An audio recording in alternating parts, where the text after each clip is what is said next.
کہے یار میرا رب کہیں ناراض نہ ہو، میرا رب کہیں مجھ سے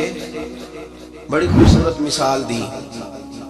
میں نے اپنے صاحب سے پوچھا کہ حضور یہ مسئلہ کیا ہے؟ تو فرمانے لگے ایک بادشاہ نے ایک غریب کی بیٹی اسے پسند آ گئی تھی تو اس نے عزت کے ساتھ اس سے شادی کر لی، رشتہ بھیج کے وقار کے ساتھ۔ بیٹی کا باپ اپنی بیٹی کے مقدر پر رشک کرنے لگا کہ میری بیٹی کو بادشاہ نے پسند کیا ہے، بادشاہ کے شہزادے نے رشتہ بھیج دیا ہے۔ شہزادہ بیاہ کے لے گیا بیٹی کو، 20 کنیزائیں نوکرانیاں اس عورت کی خدمت کرنے پہ لگی ہوئی ہیں، اس کا ہر حکم ماننے کو تیار ہے، لیکن وہ بی بی سویرے بھی رو پڑتی ہے اور شام کو بھی رو پڑتی ہے، وہ روتی رہتی ہے۔ اس سے کسی نے پوچھ لیا کہ بی بی تو روتی کیوں ہے؟ 20 کنیزائیں ہیں، گھر میں سکون ہے، ہر شے ہے، تو روتی کیوں ہے؟ تو وہ کہنے لگی اصل بات یہ ہے کہ جو کچھ مجھے ملا ہے میں اس کے قابل نہیں تھی، تو میں ڈرتی ہوں میرا سائیں کہیں ناراض نہ ہو جائے، وہ ناراض نہ ہو جائے، میں قابل نہیں تھی، میری اوقات نہیں تھی، یہ من آنم کے من دانم، میں جو ہوں اس کا مجھے پتا تو ہے، اس نے میری حیثیت سے، میری اوقات سے، میرے ظرف سے، میری محنت سے بڑا بڑھ کے مجھے عطا کر دیا، میری چونکہ اوقات سے زیادہ دے دیا تو میں ڈرتی ہوں وہ ناراض نہ ہو جائے، کہیں میری یہ کھیل، یہ جو میں نے گھونسلہ بنایا ہے یہ کہیں میرا ٹوٹ نہ جائے۔ میرے بھائی،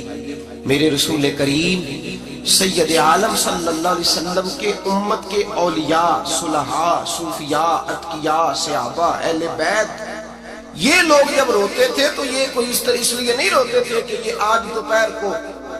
چینی میں ملاوٹ کر کے آئے ہیں تو اس لیے رو رہے ہیں رات، اس لیے نہیں روتے تھے کہ آج انہوں نے جو شکر بیچی ہے اس شکر کے اندر بورا ملایا ہوا ہے، اس لیے نہیں رو رہے کہ آج 10 15 20 لاکھ رشوت کا مال بینک میں جمع کر، اس لیے تھوڑی روتے تھے، یہ تو اس لیے روتے تھے کہ اللہ تو نے بڑا کچھ عطا کیا ہے کہیں ہم سے ناراض نہ ہو جانا، یہ تو اس کی خشیت میں رو رہے تھے۔ حضرت داؤد طائی رحمت اللہ تعالی علیہ، حضرت امام جعفر صادق جو نبی پاک صلی اللہ علیہ وسلم کے نواسے، جناب داؤد طائی کی ملاقات ہوئی تو امام جعفر صادق حضور کے نواسے عرض کرنے لگے داؤد طائی یار میری بخشش کی دعا کرنا، رب مجھے معاف کر دے۔ تو حضرت داؤد طائی رحمت اللہ علیہ فرمان لگے امام صاحب آپ حضور کے نواسے ہیں، میں نے دعا کرنی ہے کہ آپ نے میرے لیے کرنی ہے؟ تو حضرت امام جعفر صادق رو پڑے، کہنے لگے یار تو نہیں کرنی ہے، اور اسی لیے تو تجھ سے دعا کرا رہا ہوں کہ کہیں ایسا نہ ہو نانا مصطفیٰ کی بارگاہ میں جاؤں تو وہ مجھے کہیں کہ میں کس طرح کا تھا تو کس طرح کا بن کے آیا ہے، یہی تو دعا کرانی ہے کہ میرے لیے دعا کر۔ جو جتنا بڑا ہوتا تھا نا اتنی زیادہ خشیت ہوتی، اور گناہگار کے تو اللہ تبارک و تعالیٰ بعضوں کا سزا دیتا ہے، آنسو سلب ہو جاتے، اس کو تو اپنے گناہوں پہ رونا ہی نہیں آتا، وہ تو روتا ہے بچہ نہ ہو تب روتا ہے، وہ تو روتا ہے پیسے نہ ہو تب روتا ہے، وہ تو اس وقت روتا ہے جب اس کا مال چلا جائے، اس کو تو بعضوں کا گناہگار کو تو بعضوں کا سزا ملتی، اللہ فرماتے تو دنیا کے لیے روئے گا میرے لیے نہیں رو سکتا،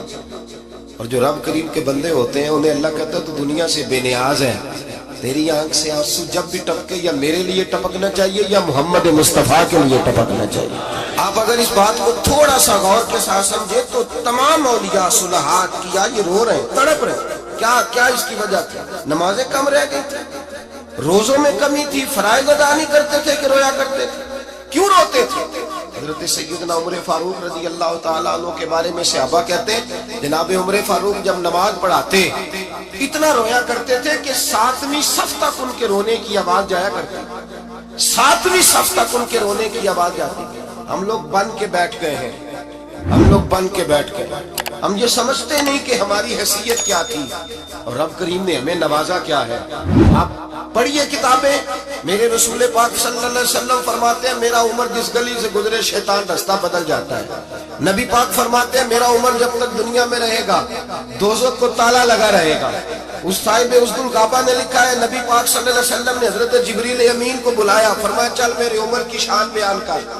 تو حضرت جبریل امین علیہ السلام عرض کرنے لگے یا رسول اللہ صلی اللہ علیہ وسلم 950 سال اگر اللہ مجھے عمر دے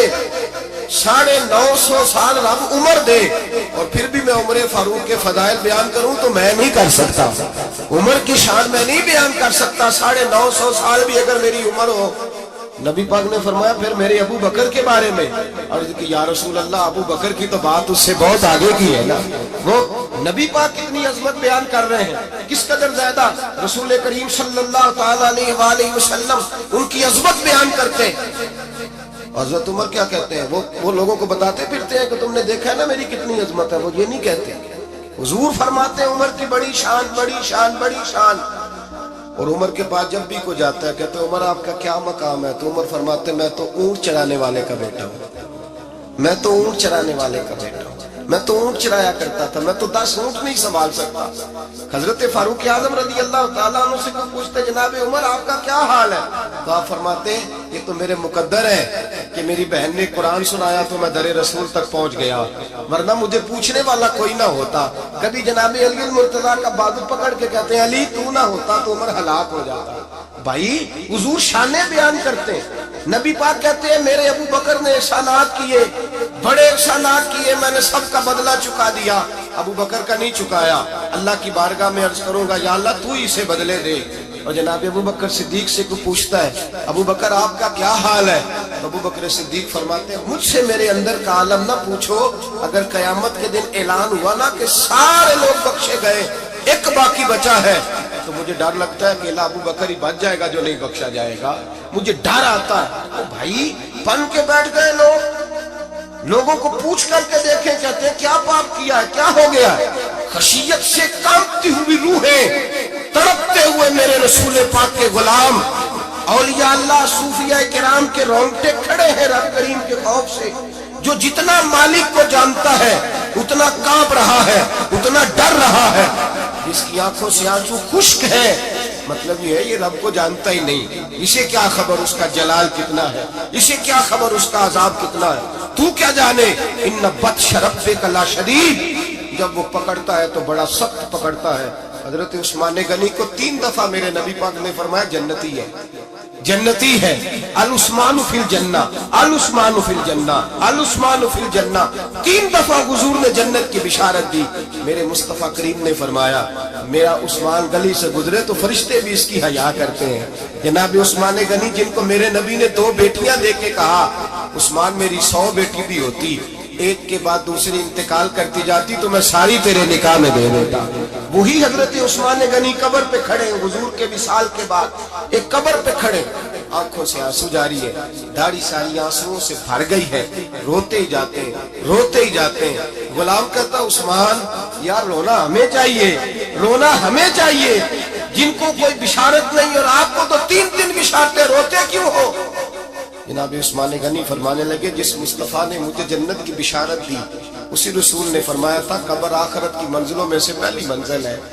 آخرت کی منزلوں میں سے پہلی منزل۔ سوچتا ہوں اگر رب کریم نے عثمان سے حساب پوچھ لیا حساب کیسے دینا ہے میرے مصطفیٰ کریم نے۔ یہ تو بات ہے نا جناب عمر کی، یہ تو بات ہے حضرت عمر کی، حضرت ابو بکر کی، جناب عثمان غنی کی۔